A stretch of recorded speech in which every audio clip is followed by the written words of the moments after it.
Well, hi there. Real quick, name the first 20 dinosaurs that come to mind. Here's mine. T-Rex, Triceratops, Brachiosaurus, Stegosaurus, Ankylosaurus, Spinosaurus, Allosaurus, Velociraptor, Apatosaurus, Diplodocus, Dilophosaurus, Utah Raptor, Styracosaurus, Iguanodon, Parasaurolophus, Giganotosaurus, Supersaurus, Pachycephalosaurus, Albertosaurus, Deinonychus. Are those, at least, like, is my list, does it have many, if not all, of the first 20 that come to mind for you as well? I recognize that your list might be a little bit different. Hopefully your dinosaurs were actually dinosaurs. We've got a couple of videos for you if you want to double check yourself. But if your list is anything like my list, then you have a bunch of dinosaurs from the Cretaceous period, a few from the Jurassic, but do you know how many of those 20 are from the Triassic? None. Not one. If you've seen our video about all of the theropod dinosaurs, then you might be able to name a few Triassic dinosaurs. But most people probably can't name even one, because the dinosaurs of the Triassic are the forgotten dinosaurs. And yet the Triassic period has got to be one of the weirdest and most amazing periods in all of history. And there is a very good reason for that. The animal diversity of the Triassic is unlike any other period in history. And this is because the Triassic is bookended by a pair of massive extinction events. And extinction events are fascinating not only because of what they destroy, but because of what happens right after. You see, during most points in history, it's fairly difficult for organisms to diversify and fill niches not occupied by their ancestors because other organisms are generally filling those niches. Lineages that have been specializing in those niches, in many cases, for millions of years. Thus, the probability that a few oddballs from a different lineage will be able to move in on the resources that those highly specialized lineages have been utilizing is very low. It's like the likelihood that you're going to pick up a violin for the first time and suddenly be better than a guy that has been playing every day since he was 3 and whose parents, grandparents, and great-grandparents were all famous concert violinists. I suppose it's possible, but highly unlikely. But if one day you woke up and all of the violinists in the world had disappeared, well, suddenly it would be a lot easier to become the greatest violinist in the world. And that is what happens following mass extinction events. All sorts of niches that were previously filled or that didn't previously exist suddenly become open. And oddballs from whatever lineages are left suddenly can begin to utilize all sorts of resources that were unavailable to their ancestors and specialize on those resources, diversifying off in new and sometimes bizarre directions until all of the niches are again filled by highly specialized groups and the rate of diversification again slows dramatically. Well, the Triassic is one of these times. And not only were the organisms of the Triassic very different than what existed before the Triassic also ended with a mass extinction. So the organisms that existed in the Triassic were also very different from what came after. An oddball period about which most of us know almost nothing. Until today.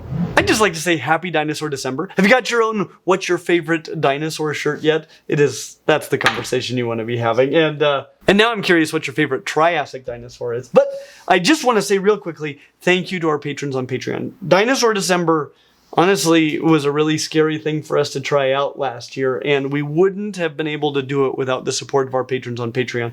And it is because of you guys that this is becoming an annual tradition. So thank you. And if you want to support us making more content like this, or just see all the awesome features we have for our patrons, please consider checking us out on Patreon. Now you know that there was a mass extinction event at the start of the Triassic. But the Permian-Triassic extinction event wasn't just a mass extinction. It was the worst extinction event in the history of the Earth. 83% of the world's genera went extinct. That's considerably more than the extinction event at the end of the Cretaceous. There is a reason that it is often referred to simply as the Great Dying. The exact cause or causes of this Great Dying are largely unknown, but one of the most plausible explanations involves massive numbers of volcanic eruptions resulting in the release of large amounts of sulfur dioxide, methane, and carbon dioxide into the atmosphere, rapidly elevating temperatures and acidifying the oceans. The world's CO2 levels went from 400 parts per million to 2,500 parts per million. That's more than a six-fold increase. For comparison, we just hit a new record high for CO2 levels in the modern era this year at 424 parts per million, up from a historic normal under 300 parts per million. So a sudden spike to 2,500 parts per million would, well, probably destroy most life on Earth. And that looks to be what happened. It was devastating to life on land and in the oceans. It was probably the only extinction event in history to dramatically impact insect diversity. The Permian had massive insect diversity and massive insects that simply didn't survive. Trilobites, one of the most successful animal lineages of all time, they didn't make it. 2/3 of the world's land tetrapods went extinct. Tetrapoda includes things like the sauropsids, the all animals more closely related to reptiles than they are to mammals. It also includes the therapsids, those animals more closely related to mammals than reptiles. And the therapsids were the dominant land vertebrates during the Permian. It took 30 million years for land tetrapods to recover. But when they did, they were amazing. And the balance of power on land had changed. The therapsids persisted, but the Triassic was the beginning of the age of the sauropsids. Now notice that I didn't say the age of the dinosaurs, because it wasn't. And not just because dinosaurs did not yet exist at the beginning of the Triassic, but because dinosaurs were not the dominant sauropsids of the Triassic. When the dust settled, a different group of archosaurs had risen to the top, the Pseudosuchians, being all reptiles more closely related to crocodilians than to dinosaurs, which includes modern crocodilians. The other group of archosaurs being the Avemetatarsalia, all reptiles more closely related to dinosaurs than to crocodilians. The Pseudosuchians were the unquestioned vertebrate masters of the land during the Triassic. I'm gonna have to make a full video about this group in the future. I'm totally fascinated by them. But for now, let's just say that if the Triassic hadn't ended with its own power-shifting mass extinction, these would be the stars of Jurassic Park, and would be the most famous animals of the Mesozoic, or any other period in ancient history. They were that diverse and amazing. And heck, they might still be the coolest group of animals alive today as well. We have a whole video already about every single species of extant Pseudosuchian. But during the Triassic, they were much more diverse still. Unsurprisingly, Pseudosuchians were the dominant predators of the water, but they were also the dominant predators of the land. Monsters like Saurosuchus, Prestosuchus, and Fasolasuchus, which may have grown up to about 10 meters, 33 feet long. That's as big as the largest carnivorous dinosaurs of the Jurassic. And the Jurassic was longer than the Triassic. The biggest theropods didn't show up until deep into the Cretaceous. It just takes time to evolve such size. Triassic land Pseudosuchians were terrifying, but not all of them. Some were herbivores, like the armored Atosaurus. They were like ankylosaurs, but not. Or Shuvosaurus, a beaked, long-necked biped, looked like an ornithomimid dinosaur, but wasn't. Arizonosaurus had a giant sail like Spinosaurus. In short, the Pseudosuchians were filling the dinosaur niches while the dinosaurs were in their infancy. I can't wait to dig deeper into this clade. At the same time, in the sea, plesiosaurs and ichthyosaurs were beginning to thrive, and the first pterosaurs were taking to the sky. And we're just scratching the surface of the crazy tetrapod diversity of the Triassic. Look at the neck on this creature, Tanystropheus. It's longer than the whole rest of the body. Or the turtle like Henotus, which had one tooth on each side of its jaws, a beak, and on top of that, essentially baleen, like a whale. Or the positively bonkers looking Longus squama. And that's without even talking about what was going on with the therapsids. We probably need like a series of videos about the Triassic. But this video is about the dinosaurs of the Triassic. So what were the dinosaurs doing during the age of the Pseudosuchians? Well, for one, they were trying not to get eaten by Pseudosuchians, at least once they existed at all. The Triassic began about 252 million years ago. The archosaurs arose very early in the Triassic, with the split between the Pseudosuchians and the Avemetatarsalians occurring shortly after that. The first dinosaurs appeared during the early Triassic, somewhere between 243 and 233 million years ago. And shortly thereafter, the dinosaurs divided into two main groups. There's still some debate as to which dinosaurs belong to which group, but it was either a split between what would become the Ornithischians and the Saurischians, or the Saurischia and the Ornithoscelida, which would be the Ornithischians and the theropods together. The big debate here being to which lineage the theropods belong. And of course, as we discussed in our video about theropods, we also have major questions about other smaller groups like the Herrerasaurids. By the end of the Triassic, we already had at least 3 major groups of dinosaurs that would persist until the end of the Cretaceous: the Ornithischians, the theropods, and the sauropodomorphs, as well as a lot of other lineages which may have been part of these lineages and perhaps not. The reality is that the Triassic fossils are the rarest of dinosaur fossils, and without molecular evidence, just exceedingly difficult to build phylogenies about which we can be very confident. But the major divisions in the dinosaur lineage occurred during the Triassic. So if we're ever going to put this puzzle together, it will be by finding and analyzing these Triassic dinosaurs. So let me introduce you to 10 of the most common dinosaurs of the Triassic, and a few more that you should know about as well. Number 1. If there was one Triassic dinosaur on your list from the beginning of this video, it was probably this dinosaur, Coelophysis. And it doesn't hurt that we discussed them in our video about all of the theropods. Well, Coelophysis is, as you probably would have guessed, a theropod. Coelophysis was a lightly built bipedal carnivore with long, thin jaws that grew to be about 3 meters long, nearly 10 feet. About the same length as a Komodo dragon, but taller and not as heavily built. More similar in mass to a croc monitor. Not a tiny animal, but much, much smaller than some of the giant theropods that would come later.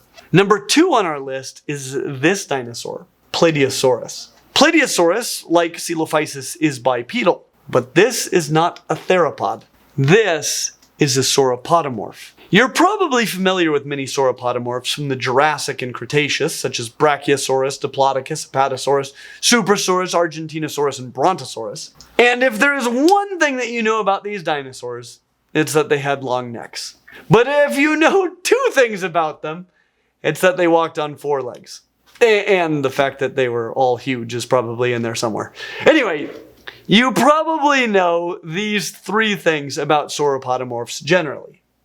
But Plateosaurus doesn't exactly fit this mold. Plateosaurus was big, between 4.8 and 10 meters, that's like 16 to 33 feet long, and weighed between 600 and 4,000 kilos, so like 1,300 to 8,800 pounds. It's about the same size as a white rhinoceros, far from dainty, and much larger than some of the earliest Triassic sauropodomorphs, like Saturnalia. That one only grew to about 1.5 meters, around 5 feet. But compared to those sauropodomorphs that we listed before, it's darn right squishable. It does have a long neck, at least somewhat long, but it walked on 2 legs. And the thing is that walking on 2 legs was pretty common for early sauropodomorphs. In fact, it was common among early dinosaurs generally. The first dinosaurs almost certainly were bipedal, with quadrupedalism evolving later on. And this is reflected in the fact that even quadrupedal dinosaurs generally, though not always, have hind legs that are considerably longer than their forelimbs. Number 3 on our list would be Herrerasaurus, which you probably already know from our theropod video, even though it might not be a theropod at all. In fact, there is some debate about whether or not it is even a dinosaur, as it doesn't have a fully perforate acetabulum. That would be a pelvis with a backless hole where the head of the femur enters. It's formed by the intersection of the ilium, ischium, and pubis bones. This is a feature shared by almost all dinosaurs, but that isn't fully displayed by the Herrerasaurids. That said, most paleontologists do consider Herrerasaurus to be a dinosaur, though exactly what kind of dinosaur is still up in the air. What it is, somewhat clearly, is a fairly large bipedal carnivore, growing up to 6 meters, 20 feet long, and weighing around 350 kilos, 770 pounds. About the same size as a zebra, with a relatively small head full of sharp teeth. Number 4 on our list is another bipedal carnivore, Eoraptor. Eoraptor means dawn or early plunderer, and reflects its superficial resemblance to later dinosaurs in the clade Maniraptora that we discussed in detail in this video. It looks like an early raptor, but upon closer examination, it's not even a theropod. Unlike true raptors, but like Plateosaurus that we discussed before, Eoraptor appears to be a sauropodomorph. Like Plateosaurus, it is bipedal, but unlike Plateosaurus, it is tiny, relatively short-necked, and likely carnivorous. It was only 1 to 1.7 meters, just a touch over 3 to just under 6 feet long, and weighed about as much as a Jack Russell Terrier. If you think that Plateosaurus doesn't fit with the sauropodomorphs that you know best, what's the deal with this? And here is something to keep in mind about the Triassic. It was weird. But more importantly, it is the time when the sauropodomorphs and the theropods first diverged from one another. Their shared ancestors were likely small, bipedal omnivores. This is why the early members of both clades were small and bipedal, and why they could be omnivores or specialize into carnivores or herbivores rather easily. Yes, most of the later theropods were carnivores. Most of the later sauropodomorphs were herbivores. But in the early days, it could easily go either way for both lineages. And the differences between theropods and sauropodomorphs were very small, which is part of the reason why the family of number 5 on our list, Staurikosaurus, is so difficult to place. Staurikosaurus is another Herrerasaurid, smaller than its cousin Herrerasaurus at a touch over 2 meters, a little over 7 feet long.